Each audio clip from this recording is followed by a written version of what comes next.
Scotch, bourbon, and rye. If they like a bottle, they'll tell you why. Hey everybody!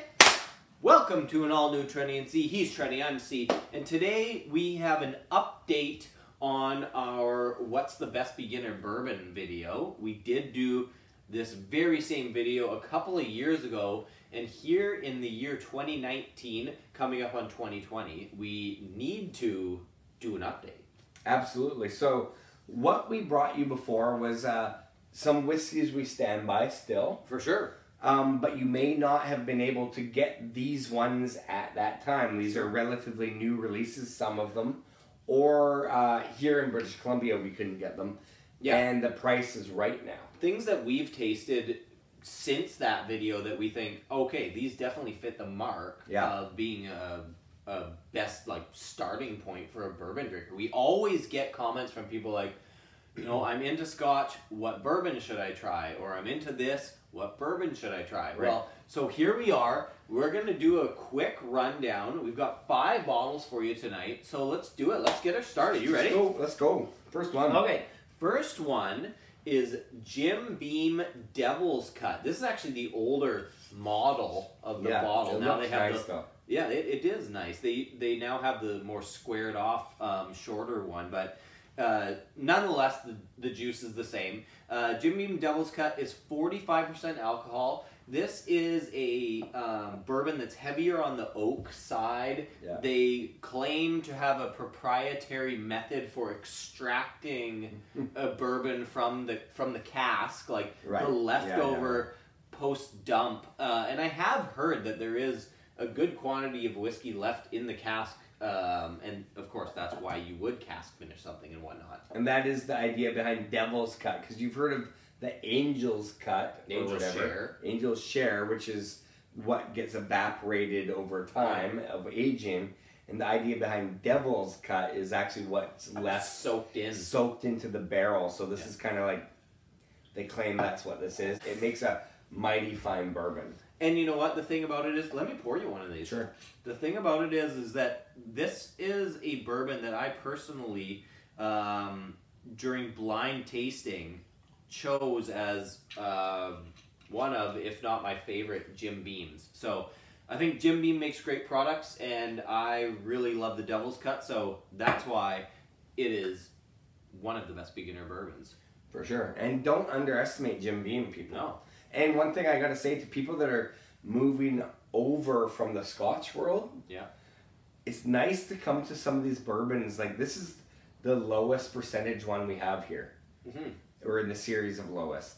45% alcohol. You know, most Scotch, you're lucky if you get there. And this is just like a sweet with a walnutty flavor to it. Classic Jim Beam, little more oak, little more percentage of alcohol, just lovely, and at a great price too. Okay, moving right along, second bottle, backseat, here we go. This is one that we will get no arguments on. No. Not one argument. I dare you to argue, because you wouldn't. 4 Roses small batch at 45%.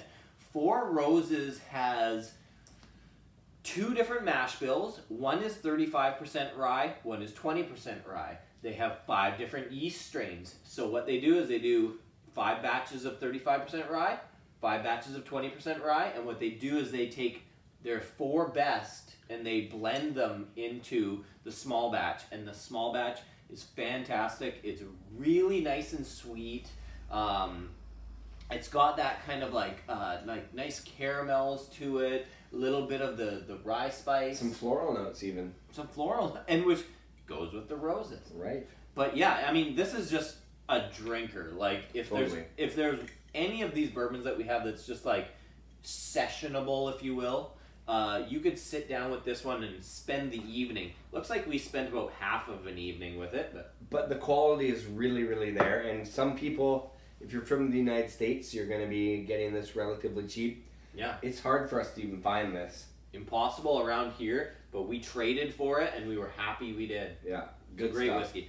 Okay, moving on to our third bourbon.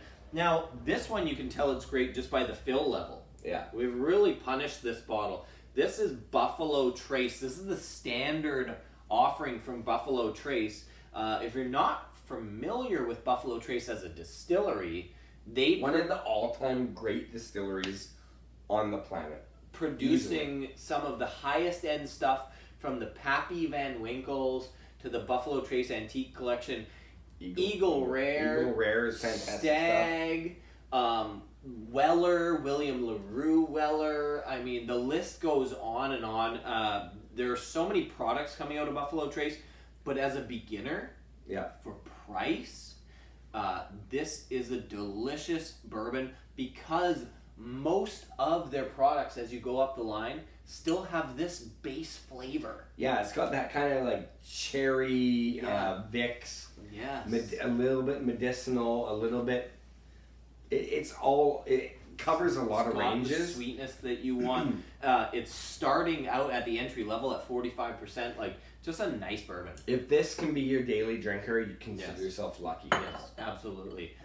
So there's our first 3 of 5, and they're all very different. They are all Kentucky bourbons. Bourbon can be made anywhere in the United States, but predominantly Kentucky. So we shall continue.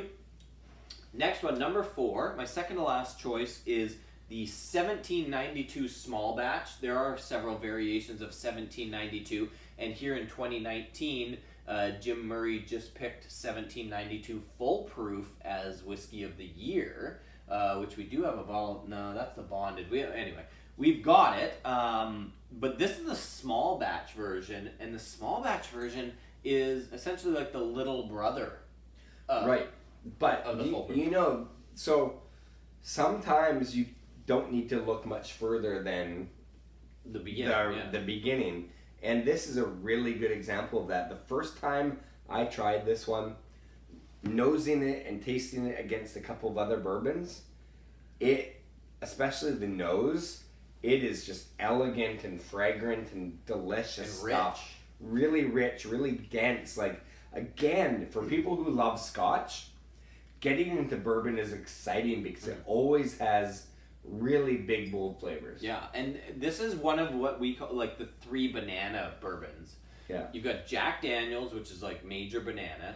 You've got Old Forester, a little bit less, but still. And then this one's slightly lower, but like there's a hint. There's a hint of the banana in there. So if you hate bananas, it's not a big deal. But there is just that tiny hint that you can kind of get from it, which makes it very unique. Very cool stuff. And fun. This one's 46.85%. So these have all been 45% so far. And not only that, but look how cool this cork is. It's huge. Big thick cork on it. Lovely stuff. So that's the top 4. And the final one, here we go. The final countdown, bourbon number 5 on our best beginner list is Elijah Craig Small Batch. And again, this is like 4 Roses from the perspective of no one will argue with us on this. So you might have some people saying, well, the Elijah Craig Small Batch, what about Elijah Craig 12-year-old? Okay, you can't get that stuff anymore. So there's one more. Move on. But we have done actually a few blind tests. Some we filmed. I don't know if we've released them. Some we've just done right here. It seems inconclusive because this versus the 12-year-old, there's virtually no difference. It's honestly, this quality you're getting out of this Elijah Craig is unbelievably good. Like, Elijah Craig is, in my mind, one of the benchmark bourbons you can set anything else against. And that's really what this video is saying. Yeah. You know, and this one's at 47%. Again, a decent price, mass availability. But again, going from the 12-year-old down to this is what replaced the 12-year-old. Down to. Right? I mean, that being said, there's really no difference like that you can really that you can pinpoint in a blind tasting. This holds up against the 12-year-old. It really shows that quality is their number one concern at that distillery. They're making great bourbon. Yeah. So this is our list for best beginner bourbons. I think that they're fantastic. Of Of course I think that, because that's why we put this video together. That being said, but honestly, you know, for bourbon fans and people that are experienced, they're gonna tell you that there's nothing wrong with this list too. So it may not be for just beginners, because I can personally love all these. I'd drink any of these. But I know they each incorporate a bit of a different style to them, and shows you the complexity that bourbon might have, and does have, because you got the floral, really kind of sweet notes. You have the oaky walnut nuttiness. You have the cherry, a little bit of cherry went on there. Then the like elegant, like sophistication rich of that. banana. Yeah. And then this one just kind of encompasses everything you want. Yeah. It's like what you picture a brown liquor to taste like. So anyway, in the comment section, tell us what bourbon got you hooked. Like, what was the bourbon that you're like, yes, I am now a bourbon drinker? Because presumably that's going to be a best beginner bourbon as well. So where did you start? What got you hooked? Leave it in the comments so that other people can look and go like, oh, okay, they've got their list of 5, but I'm also seeing this, this, this, and this. Right, like, take our advice, but read the comments, because chances are it's funnier anyway. Yeah, and if you see the same thing over and over again, that's probably a good sign. Sure. All right, well, hey, click like, subscribe, leave a comment, click the notification bell, watch more Trendy and See. Cheers. Trendy and See, drinking whiskey, describing all the flavors for you and me. Irish, Scotch, bourbon and rye. If they like a bottle, they'll tell you why. Subscribe on YouTube.